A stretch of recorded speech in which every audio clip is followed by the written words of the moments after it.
Welcome to another episode of The Brand Called You, a podcast and podcast show that brings you leadership lessons, knowledge, experience, and wisdom from thousands of successful individuals from around the world.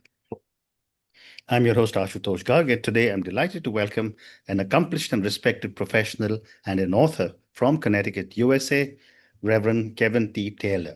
Kevin, welcome to the show. Thank you so much. Happy to be with you and your listeners today. Thank you. Thank you. Kevin is an author of a book titled A Charge to Keep, and he's a pastor at the Israel A.M.E. Church, Albany, New York. Yes. So, Kevin, my first question before we come to your book, you spent over 2 decades leading across education, nonprofit strategy, and faith communities. What early experiences shaped your approach to leadership? So thank you for the opportunity to be with you today. You're right. My experience has been in multiple spaces. And I think the early experiences of being assigned to churches, believing that everything was going to be copacetic, so to speak, and only to discover that things were not necessarily in order. So one of the stories that I tell early in the book is about a church that I was assigned to in the Hudson Valley of New York, so about 45 minutes north of New York City, where the church had been foreclosed upon prior to my assignment there. And so I was responsible for not just revitalizing the spiritual health of the church, but also to revitalize it financially. And so that's an example. Also, I've worked in multiple spaces. I've worked in education, as you said. And when I first moved to New York from Los Angeles, I took a job at a location in New York City, and over that summer, the company was purchased by private equity, and by December of that same year, I was laid off. Wow. So I am well versed in the challenges that leaders face. And this book is an opportunity to provide leaders with encouragement that they don't have to feel alone. Incredible. Thank you for sharing this. And how did your transition from the corporate world to the pulpit reshape your understanding of purpose and impact? Thank you. So actually, I never left. I never left the nonprofit space, and never left the pulpit either. I'm what you call bivocational. So I work 2 jobs at the same time, both with the church as well as with the ministry. And so as a result of that, I am. I believe that both of those roles help me to be able to be more effective. So it is the excellent PD, the professional development that I see at work, that informs how I lead workshops at church and provide learning opportunities for my parishioners and for my officers, that is impacted by what I do in the business world and the kindness that I show to my parishioners. So I am a person that mails more than 5,000 pieces of mail every year as a part of my church. And so I mail birthday cards and anniversary cards and sympathy cards and holiday cards. But for the work setting, I recognize people's birthdays as well as their work anniversaries. Wow. And it's always a joy for people to say, I went to the mailbox and I saw something from my pastor, or I saw something from my employer. It is a really good feeling. And so, those work together. Incredible. And what role has faith played in how you navigate high pressure leadership decisions or moral dilemmas? So the book talks about a particular dilemma. And so the way the book is arranged is that every chapter has an example from my C-suite experience, or my chief level experience within the corporate and nonprofit space, as well as a faith example, so from my pastorate. So every chapter has an example. And one of the examples that I tell early in the book is about a decision that got me dismissed from 2 jobs. And it was the same decision, and I would make the decision again. And so I was working in the clean energy sector, and we had an opportunity to partner with the U.S. arm of the world's largest oil producer. Mm-hmm. And so I decided that they would become a sponsor, as other oil companies had, of our organization. And so they gave their money to be a part. And the purists, those persons who believed that the clean energy transformation was going to happen apart from big oil, and that it was big oil that was to blame, they were very angry. And ultimately, I was dismissed from that job. In this months later, I was in a early childhood setting, and I said that if I had the opportunity to accept money from big oil to be able to provide opportunities for children of color to not just become ready for the clean energy revolution career-wise, but to become job creators, then we would welcome the conversation. And so the board disagreed. And even when I showed the board, that the endowment that they had it has grown in large part for their holdings in oil and gas, they still were not moved. And so for me, that was a faith lesson. And so someone might say, well, why would you make such a poor business decision if it would cost you your job? And the answer is because I believe, as a person of faith, I believe in redemption. And I believe that it is possible that someone can see the error of their ways and that they can then choose to be a part of the solution, no longer a part of the problem. And so if big oil is willing to say, we recognize that we have polluted, but we also recognize that we have the expertise and the know-how and the resources to be able to be a part of the change, then why wouldn't we be willing to engage in dialogue? And I never said, in the case of the second organization, I never said that we had to take the money. I simply said I would welcome the conversation. Absolutely. And that level of progressive thought, that level of I need to now apply my faith to the way in which we do the work, because I've been redeemed. Who am I to say that someone else cannot be? Correct. Or a corporation cannot be? That is how I did. And so I also make the point in the book that your stance can cost you, but the greater thing that you could lose is your self-respect. You could lose your integrity. And in this world, particularly where we are today, I don't think anyone wants to lose their integrity. Amazing. Great response. You also say that strong financial leadership is the foundation for every great organization. Why do so many leaders overlook this? So I think that it is an area that in many cases leaders don't have the level of comfort. So if I'm founding an organization or if I'm leading an organization, I leave that to someone else, and perhaps it was my brilliant idea, or maybe it was my acumen as an educator that led me to be a part of an organization, or perhaps I'm a scientist and I've now started a great corporation, but like the finances has just not been the area that I've resulted in. But a strong balance sheet and a strong economic outlook is actually what is going to allow for the organization both to scale, but also to be able to have a sustained impact long after you are gone. And so in many organizations, it is the finances that cause the challenges. And so in the education space, for example, the charter school industry is focuses in the United States on being able to reform education.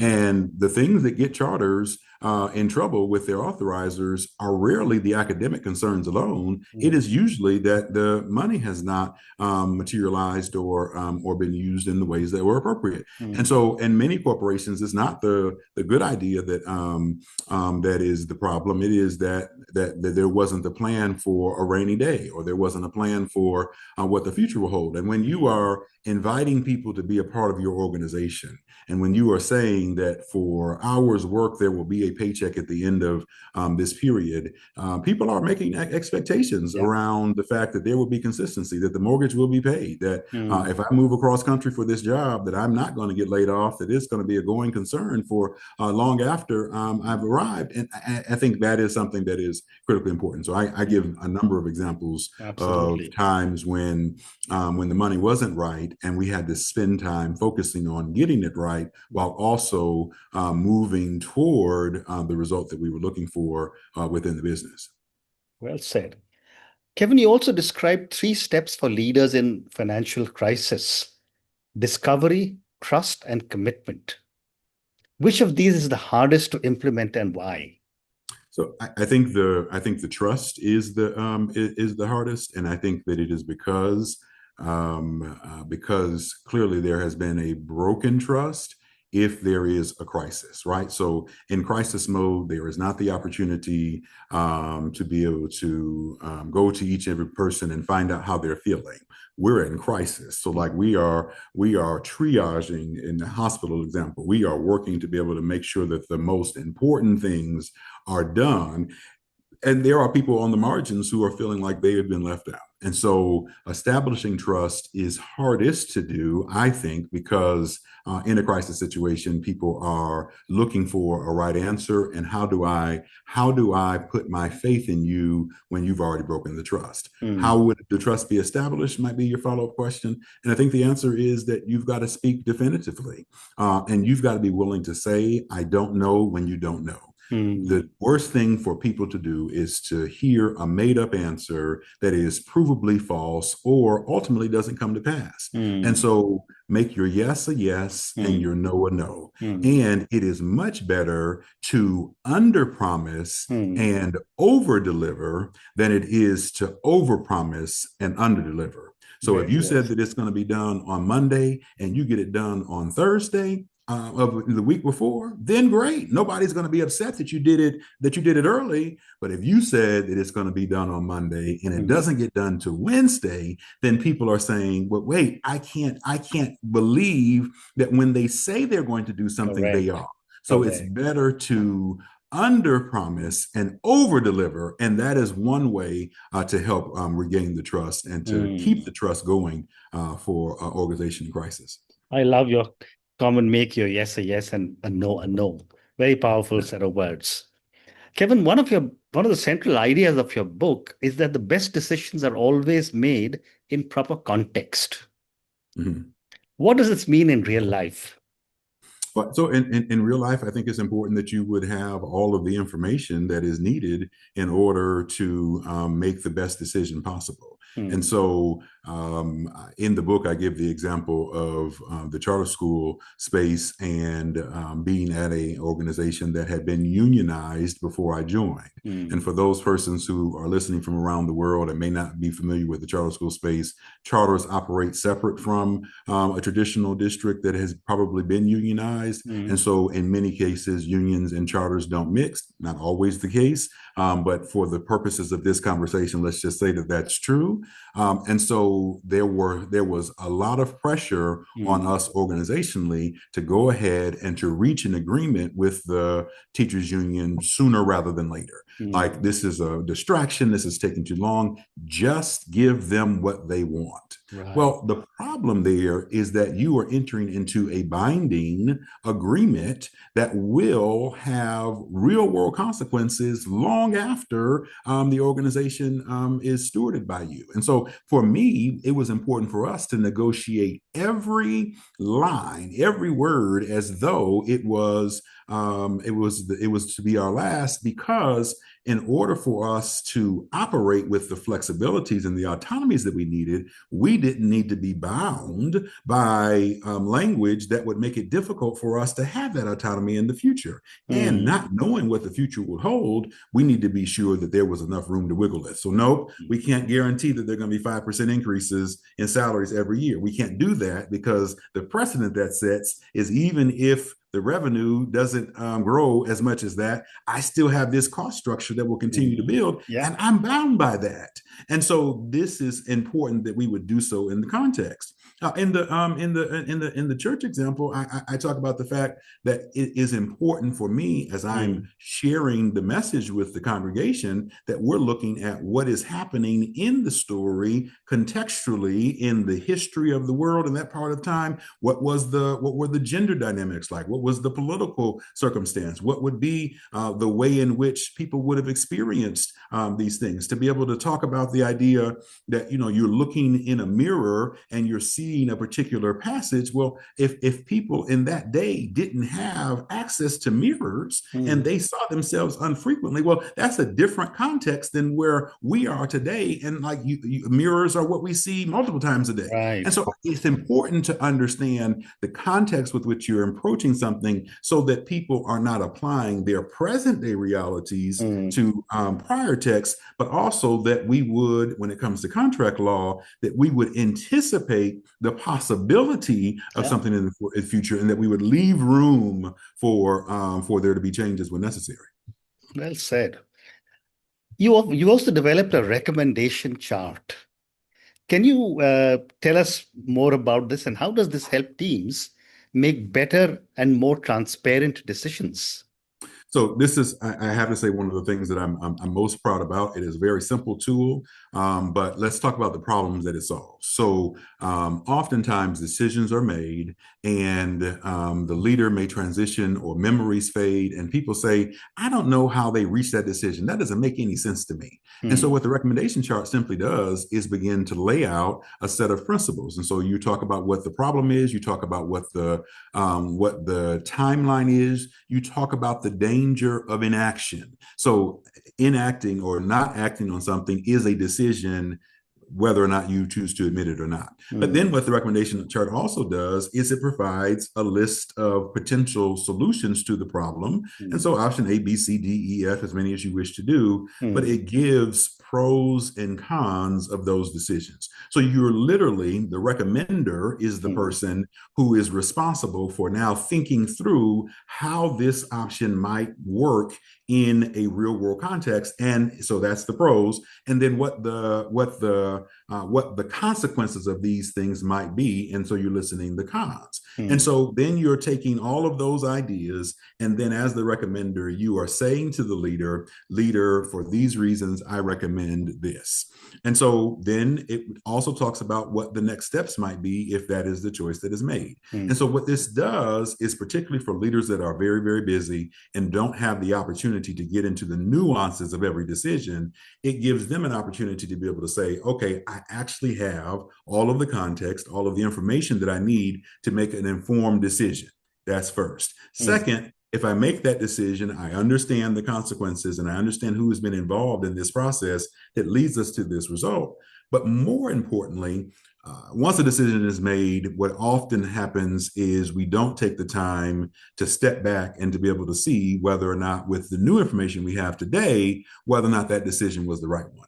So it's very easy to, after a decision is made, to criticize the decision and to be able to say, how could someone have reached this thing? And to be able to say, no, we took that into consideration. Yep, we thought about that, and here is how we got there. So in the case of the oil company, for example, which is the recommendation chart example that I use, once the news media started calling and saying, you guys are working with this oil company, how could you do such a thing? Blah, blah, blah, blah, blah. Well, okay, like we didn't have to scramble to come up with an answer. We used the recommendation chart as the basis to be able to say, yes, we consider that. Actually, the U.S. arm actually helped some of the startups that we are using to that are being incubated in our place. Like this is not a new thing for this organization to be involved. It's just new that their name is on the wall. And so the reality is, having this in writing creates the space to be able to reflect. But more than that,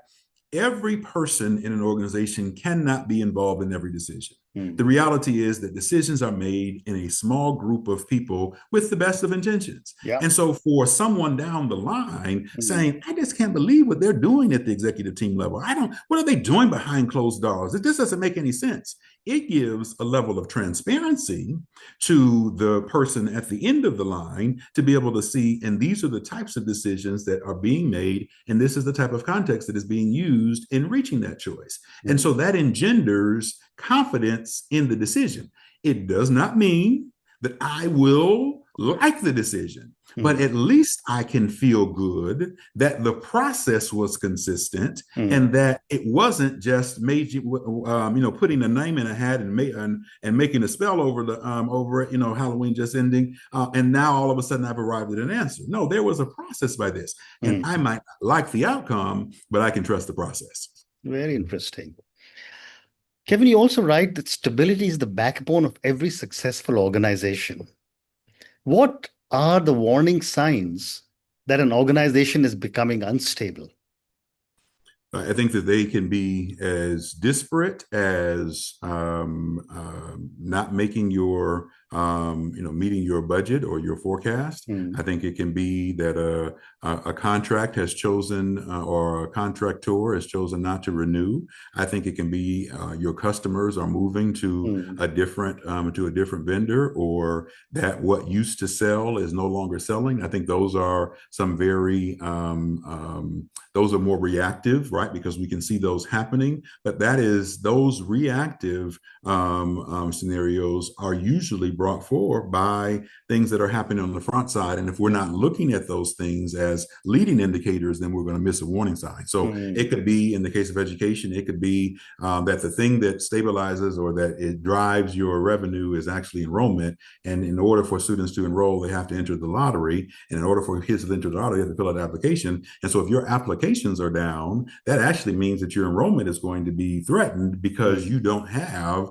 as many people applying to then choose to join you, right? So you got to look not at is my enrollment, but you got to look at and are they applying? And maybe it just may be that there are fewer students. And so maybe you need to look at what is your conversion. And so is it that students are choosing not to join you for better offers, or are they choosing not to do it because we're not responding to their requests for more information and they're just getting frustrated and they're choosing to go forward? I think it's important that we would remember that the predictability is what we want to try to provide as best we can. Urgency, emergencies, challenges will arise. That is to be expected in any business. But to the extent that we can manage the day-to-day, that we can be stable in our practices, that means that when the emergency arises, we've got a plan for the emergency. We've got the procedures in place. We've practiced. We know, like, there is a manual that exists, and so that's why things like succession planning matter as well. And so rather than saying that someone gets hit by a bus, I instead prefer to say that somebody wins the lotto, right? And so if somebody wins the lotto and they decide they're going to leave the organization, well, the organization shouldn't stop. Correct. Right, the lights will still be on. Like the people can still expect for the work to be done, because no individual should be able to stop the process. And that is the level of stability that gives people confidence that when they get out of the bed in the morning and they're going to the job that they're working, that again, that their pay is going to be in their account on the day it's supposed to be, that when they go to the doctor's office, that they present their insurance card and it's going to take. Like, all of those things provide the confidence that says, this is a place that I want to work and encourage my friends and loved ones to be a part of too. Fascinating. I have time for two more questions for you. All right. You quote Proverbs 18:16, your gifts will make room for you. How has this guided your leadership journey?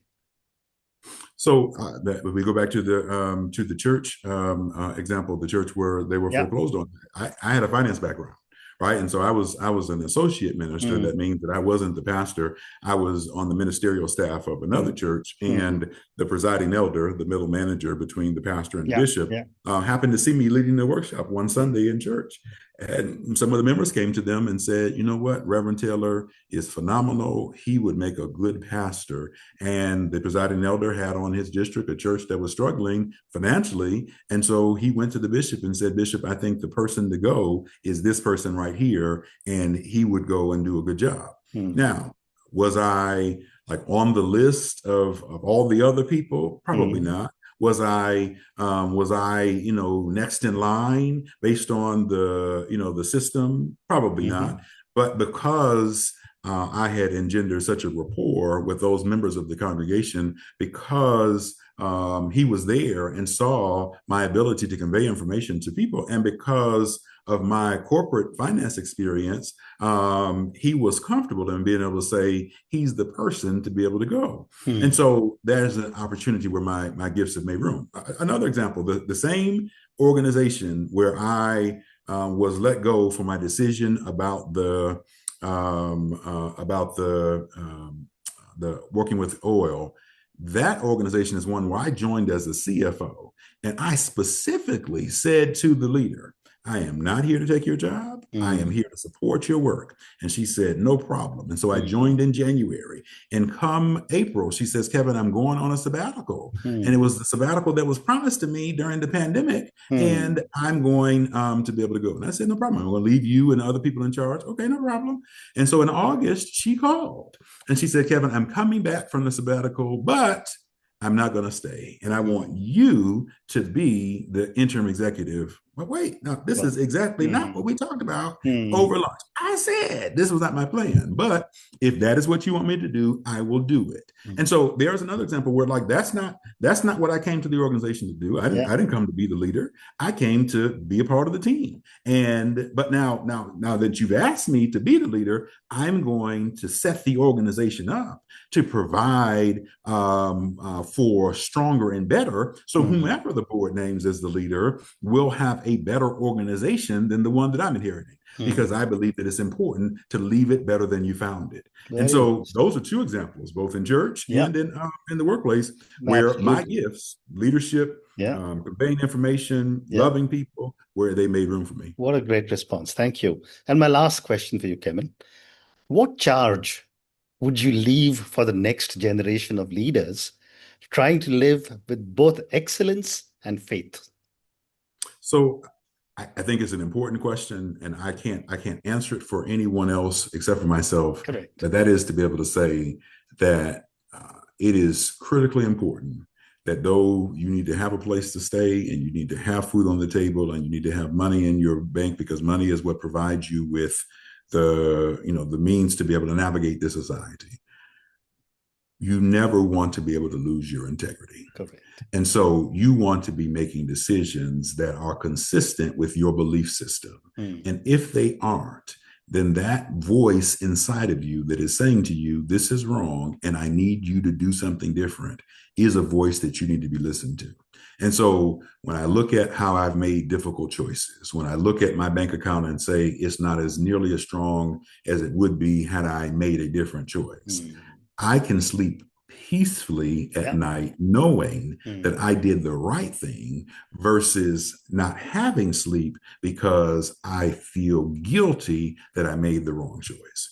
And so in a world where particularly here in the United States, where dissension is seen as disrespect or seen as unpatriotic, in a world where people are looking for get rich quick and not to be able to experience any hardship, in a world where it feels like the only way to get ahead is to cut corners, it is much better to be able to go about things the right way and to do them in a way that will be pleasing to whomever the deity that you believe in. That is better than the alternative. Amazing. And on that note, I just want to say what a fascinating conversation this has been. I think this is the first time I'm having a conversation with a man of God who's also a corporate leader. But you brought across the point of how important faith is for each one of us, how important it is to get the context right from whichever faith we are in, to be able to really do what are right things that, irrespective of which faith we belong to, we are all told the same. Don't lie, don't steal, fear God. Thank you, Kevin, for talking to me at such length. Thank you for giving me such amazing examples. I'm sure my viewers and listeners will love our conversation. Thank you again, and good luck to you. Thank you. Have a wonderful day. Thank you. Thank you for listening to the Brand Called You videocast and podcast, a platform that brings you knowledge, experience, and wisdom of hundreds of successful individuals from around the world. Do visit our website, www.tbcy.in, to watch and listen to the stories of many more individuals. You can also follow us on YouTube, Facebook, Instagram, and Twitter. Just search for the Brand Called You.